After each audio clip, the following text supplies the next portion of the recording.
everyone. Today's construction day 162. 162, getting closer to 180. Pressure's starting to mount. And I just noticed we got matching shirts on today. Yeah. I just noticed that in the camera. I want to talk a little bit about living in the tropics and your health. And everyone has aches and pains.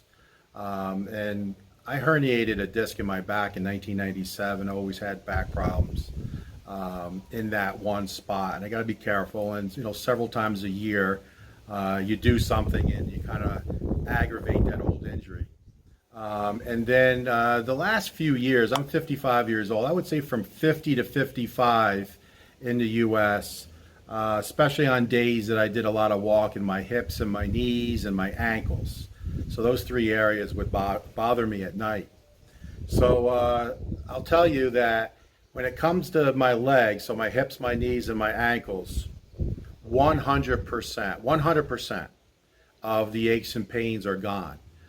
So it's got to be this humid tropical weather, possibly stress of the job. I'm not sure, but we do a lot of walking. We go for walks. I'm up and around this work site, climbing on the roof. So it's not like I'm not doing anything. But 100% of my aches and pains in my legs have gone away. Now, my back is a little different story. I would say, generally speaking, 80%. I think that's a fair number. 80% of my back pain has just gone away. And there has been a couple instances, like when we ride the scooter for long distances, or if I ride the scooter, say 4 or 5 days in a row, my back will bother me a little bit, but nothing like it was in the U.S. Would you agree? Yes, to where it happened in the U.S., you can't even walk, or you have to walk like sideways. Yeah. Going to work, walking in sideways. Yeah. That's one thing with my back. I would walk sideways for a couple days while things healed up. So I just wanted to mention that. I don't know if that would happen to you if you moved here or not, but it just seems like this hot tropical weather helps. Now, I was also on high blood pressure medicine since of age 35. From 35 to 55. That's 20 years. Yeah, 20 years I've taken high blood pressure medicine. And I've been off my blood pressure medicine at least 6 months. Yes, 6 months. At least 6 months I've been off. A little more. Maybe a little more. Yeah. Off of blood pressure medicine. Now, we have a blood pressure machine that takes our blood pressure that I used all the time in the U.S. and I use here. And my blood pressure is running 110 over 70, maybe 120 over 80. So that's normal. And I wouldn't be that normal on my meds. In the U.S., I ran probably 135, 140 over like 90 with blood pressure medicine. So there's another example, I guess. The Philippines is treating me well because I'm no longer on blood pressure medicine. No more stress? No more stress. A little bit here. Yeah, a little stress with building the home. But overall, I'm off the meds for 6 months now. So I think that was worth mentioning to you guys. Again, don't know if that would happen with you, but it did happen with me. Now, I do have allergies, and I've been trying to get off. I take Zyrtec, and I've been trying to get off it, and I can't. So, I still have allergies, and that has not gone away living here in the Philippines. We are starting to dial in more on looking for a generator. We hit one more store, and we didn't see anything that would fit our needs. All the generators were too small. But I do want to talk about power failures here, because if you have a lot of power failures, you would want a real good backup system. But here, we're at day 162. 162 of the build, and we lost power 3 times at this barangay over 162 days. And one of them was a scheduled day on a Saturday where they let everybody know because they were working on cutting the trees around the power lines. So really, just for power failure, from the grid. We've missed 2 days or 2 power failures in 162 days. So I guess you would say that the power grid in this general area is pretty solid, pretty good, because you hear people losing power weekly. Sometimes you hear them losing it daily. That's different from island to island, different from area to area, and power grid to power grid. But here it seems to be steady. Now, we've been saying once we move in, we'll lose power every week or every day. So we'll cross our fingers with that. But that's playing a factor. So I was thinking about getting this big diesel generator that has a lot of fuel capacity. And we're rethinking that because we're always looking at our budget. Prices has gone up here and there on other items. So we're probably going to go with a gasoline generator and a smaller one. I always used about a 6,000 watt generator in the U.S. I've always had generators in the U.S. and that was always enough to run like the well pump, run a refrigerator and a freezer, all the lights, run a TV. So the minimum things that you need during a power failure. I don't need a generator so big that I could run all 4 of my air cons at once. I'm not going to do that. Now we have to consider the pool pump. So we're going to have to take a look at the wattage for that, because if we do lose power for say a week, I don't want to not filter the pool for a solid week. So we're gonna have to figure that out. But why couldn't we just really power down the house and run the pool pump on that generator for say 4 or 5 hours straight during a week-long power failure, and then shut the pool pump off and then just turn everything else on. So there's things you can do. So this Sunday we're going to be going out and really starting to dial in. Now most of the stores are open on Sundays, but there's a few that I know, like the Honda place on the other side of town. I believe they're closed on Sunday. So it's going to take at least 2 more trips to see what's available in Dumageddon. But we want to nail it down to like 2 or 3 choices, of course, if it's in stock or not, and then we'll go ahead and make that purchase. It's nothing that we need to make right now, but I would say in the next 30 days we want to do that. So the guys are going hard on the ceiling. We're working on the back drainage, and I want to show you how we're going to address some of those water needs. I'll explain that on the update, and we'll get out there and show you guys what's going on. So as you guys know, I have been very concerned about this water coming off, because again, 90% of our water is coming over this wall. And that is a good thing because it keeps it off the actual property.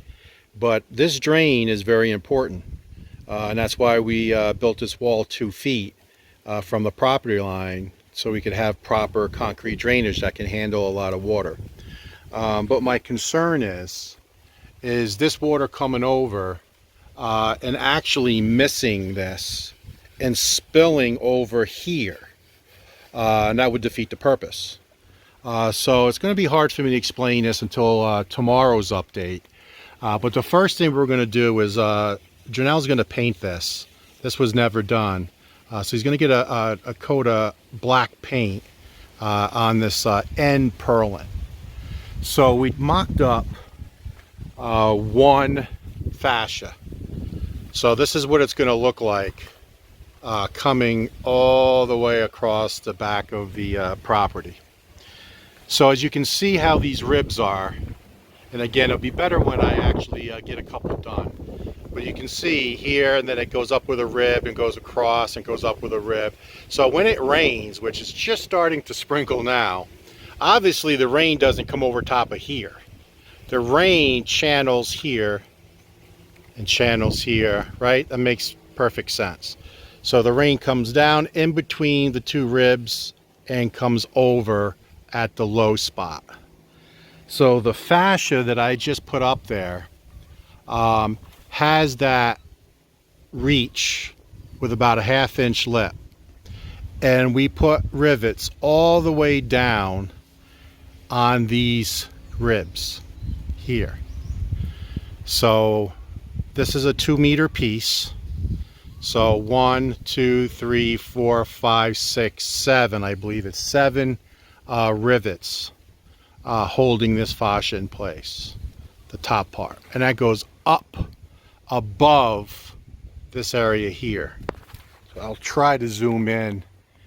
It's hard to show, but that's about 1.5 inches space. So the water will be able to run down these channels, hit the fascia, and go straight down. So again, we just mocked one up today. But obviously with the wind, we need to secure the fascia to this purlin. So what we did was we created all these brackets, and we're going to do 4 of these brackets per 2 meters. So one on the end, 25% in, 25% in, and then at the end. So there'll be 4 of these under the fascia, riveted to the purlin. And I can't reach over there, but right here, riveted, and that's going to give us a 2-inch space. It's probably, I think it's like 2.5 inch. And then the fascia bottom, that flat piece right there, will get 2 rivets through the fascia into this bracket. And in essence, what that will do is it will secure this fascia to the bottom of the purlin and stop it from going back and forth. That's the idea. So we're going to go ahead and get this painted today. I almost slipped. And go ahead and put the 4 brackets in, get those all riveted. So 4 brackets times 2 rivets will be 8 rivets per 2 meters. And we'll see how secure that is. And what that will do is now will not allow that water to flow out and potentially get past the drain. The water will be able to flow through, hit the fascia, and go straight down. So that's the idea. I'm sure there's going to be lots of comments how that's not going to work. But we're going to go ahead and do that, and we'll test out. Probably we'll do maybe 4 or 5, 6 sections, and wait for the next big rainstorm, and we'll see how well that works. Because I'm really concerned that this water is going to be getting so much speed, it's going to go over top of the drain. Now, it hasn't done it so far. It actually has been falling in, but I'm talking about torrential rain. So I guess the only drawback is, will the rain come down so much it'll tear this fascia away? Could happen, but we're going to go ahead and test that theory. All right, so it's starting to look like a ceiling. Now this is no paint yet, but this is 2 layers of skim coat and started to sand. And I cannot see any joints at all. I can see shadows, but I don't see any joints at all. Same thing here in the walk-in closet. So looking real good. I think they still need to do some sanding in here. And then of course, this is not painted yet. This still needs to be painted. And then again here in the master. And they just coated this today. So it looks like this is still a little damp yet because they went from this way. So this looks a little damp, but they haven't sanded this yet, but definitely starting to look like a ceiling. Here in the spare bedroom, first layer of skim coat, and then I remember this strip they had to do. They got that completed and skim coated as well. So this is the first layer, and once it dries, they'll put on the second layer. All right, Robert and Dino hard at work here in the spare bathroom. So you can still see that they still are filling in the joints. So the putty's dry, you can see the fiberglass tape. So now they're putting the skim coat over all the joints. And Dino's going through and putting skim coat in the corners. So this still needs some work. All right, so the guys here with the ceilings on the home stretch, they just moved their scaffolding here to the edge of the master. So they got 2 pieces there left to do, because that's all been completed, and they got their skim coat waiting for it to dry. So they got to knock out 2 pieces here. And then the other team, Senior and Ivan, last room's right here. So they got their scaffolding in place, and they're working on getting this up. So last 2 rooms for cement board, and then of course all the way this 2-meter overhang. There's going to be a lot of work to be done there. So that'll be hopefully next.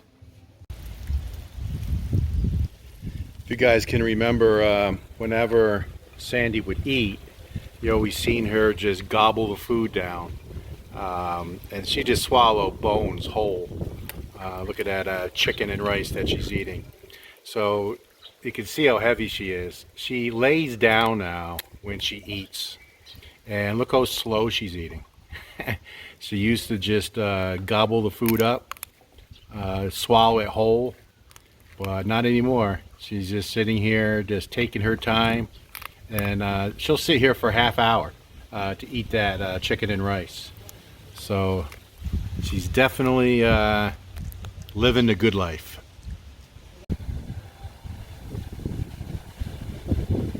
All right, guard the house until we get back tomorrow, okay?